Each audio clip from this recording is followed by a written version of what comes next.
এটা পুরোটাই রাজনৈতিকভাবে ছক কষে তার কবে কখন গ্রেপ্তার হবে সেটা তৃণমূল কংগ্রেস ওরফে রাজ্যের পুলিশ মন্ত্রী ঠিক করছেন।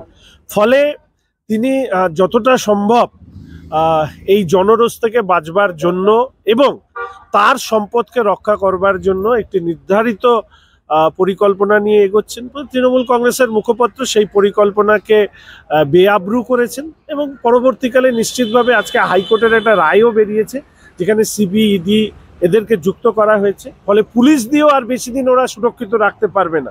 তাই এটা হতেই পারে তড়িঘড়ি পুলিশ দিয়ে একে গ্রেপ্তার করে নিজেদের সুরক্ষিত কাস্টডিতে রেখে দেবে, সেখানে জামাই আদরে রাখবে যাতে সন্দেশখালী সহ বিভিন্ন বিষয়ে যে গোপন অর্থ লুট থেকে মহিলাদের সম্ভ্রমের মতন ঘটনাগুলো রয়েছে এখন পর্যন্ত সেটা যাতে সামনে না আসে। আচ্ছা, একটা বিষয়, মহিলাদের ওপর তৃণমূলের তরফে নানা রকম এমন মন্তব্য করা হচ্ছে যেটা কার্যত করা যায় না। তৃণমূলের তরফে এই ধরনের বক্তব্য, মহিলারা এদিকে নির্যাতনের অভিযোগ তুলছে তখনই এই ধরনের মন্তব্য করা হচ্ছে, কিভাবে দেখছেন? যেমন রুচি তার তেমন দল।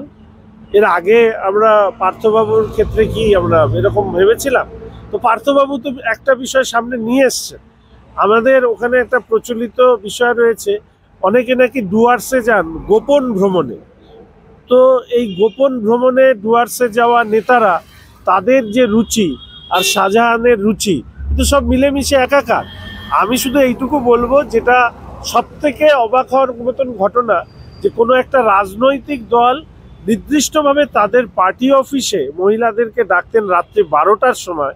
এই অভিধান বা এই উদাহরণ আমার মনে হয় সারা রাজ্যে কোথাও নেই। ফলে তৃণমূল কংগ্রেসের নেতারা মুখে তাদের রুচির মতনই কথা বলবেন, তাই তারা এই সমস্ত বলছেন। জয়সিংহ